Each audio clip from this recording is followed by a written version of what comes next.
Ketika saya posting di Facebook atau other social media, saya selalu bicara tentang Scopus.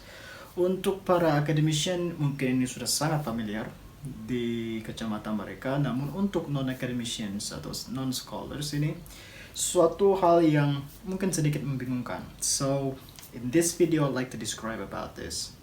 Let's check this out. A feel of discontent, I'm finally facing it all. Fearless.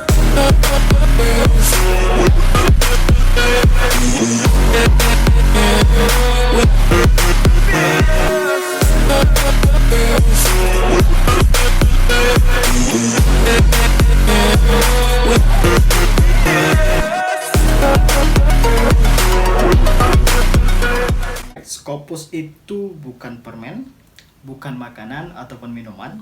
Jadi singkatnya begini, Scopus itu adalah database, kumpulan-kumpulan koleksi dari abstrak, baik dari penerbit ataupun dari jurnal. Ada sekitar 5 ribuan publisher penerbit saat ini yang tercover di Scopus dan lebih dari 30 ribuan lebih peer review journals. Jadi bisa dikatakan Scopus ini adalah mesin pengindeks atau pengumpul dari abstrak-abstrak dari penerbit ataupun dari jurnal. Oke? Dan Scopus ini merupakan database abstrak terbesar di dunia saat ini. Mereka saling bersaing masing-masing dengan publisher, terutama dengan Web of Science yang dikelola oleh Clarified Analytics. Sedangkan Scopus ini dikelola oleh Elsevier yang diluncurkan pada tahun 2004. Elsevier adalah penerbit, bukan tim akreditasi, apalagi tim akreditasi internasional. Jangan salah kaprah begitu. Jadi Scopus ini adalah salah satu produk dari Elsevier yang mengumpulkan abstrak. Sampai segitu aja mungkin sudah oke ya.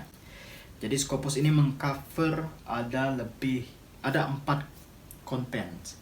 Life Science, Health Science, Social Science, and Physical Science. Jadi hampir semua ilmu pengetahuan yang ada di dunia ini mereka cover begitu. Jadi mengapa Scopus itu begitu penting?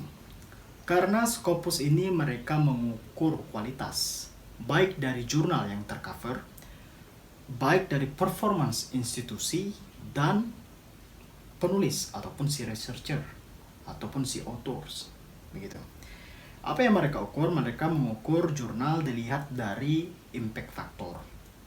Kemudian mereka mempunyai produk namanya Schimego Journal Ranking. Mereka melihat ranking jurnal dilihat dari jumlah citasi tahunan. Oke, dari Scopus ini mereka melihat ranking jurnal yang dilihat dari kuartal yang merupakan kalkulasi dari citasi. Di mana ada 4 ranking, Q1, Q2, Q3, Q4. Jadi Q1 itu merupakan top jurnal. Jadi jurnal yang terbaik lah istilahnya. Kalau sudah masuk ke Q1 dengan impact factor yang sangat tinggi begitu. Sedangkan yang Q4 itu mungkin baru masuk terindeks Scopus. Yang dilihat dari 1 tahun sampai 3 tahun setelah terindeks begitu. Jadi mereka melihat jurnal ranking.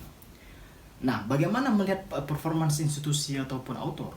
Ya, simpelnya begini.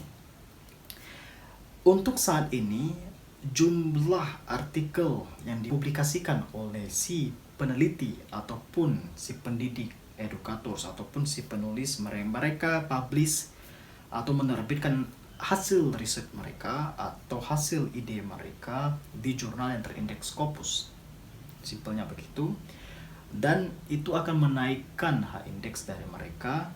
Di situ juga akan menaikkan institusi yang ada dari si penulis itu sendiri. Jadi semakin tinggi H-index dari si penulis, si peneliti, maka semakin tinggilah ranking dari si institusinya ini.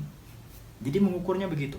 Jadi semakin banyak artikel yang dipublikasikan, H-index semakin tinggi, maka semakin baguslah si institusinya ini. Sedangkan untuk institutional ranking dari institusi itu dilihat dari jumlah publikasi juga. Makanya Scopus ini begitu penting yang mengatur segala ekosistem yang ada di dunia ini. Kalau kata teman saya Pak Ramadan, ya Scopus inilah memporak-porandakan dunia pendidikan di dunia ini. Jadi ya inilah Scopus yang merupakan acuan dari institusi-institusi pendidikan yang ada di seluruh dunia ini. Jadi mereka mentargetkan untuk mempublikasikan hasil riset mereka di jurnal yang terindeks Scopus. Karena mereka bisa mendistribusikan semua artikel yang terpublikasi online ke seluruh dunia ini. Yang tercover ada 5.000 publisher atau 30.000 lebih jurnal, dan mereka bisa terkirim sekaligus begitu, dan mereka bisa mencek apa itu namanya knowledge terbaru, ilmu pengetahuan terbaru saat ini. Jadi itulah mengapa Scopus begitu penting.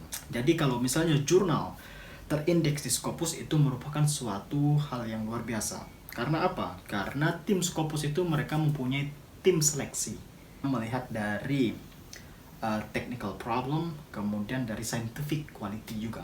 Jadi mereka melihat kualitas konten dari scientific methods, kemudian mereka melihat peer review proses. Jadi panjang perjalanan agar terindeks di Scopus ini.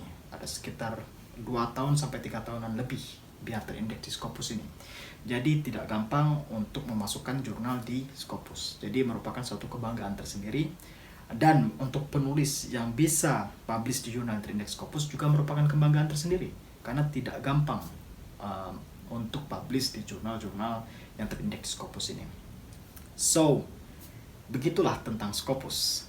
Maybe just that's all for today. So, thank you for watching, guys.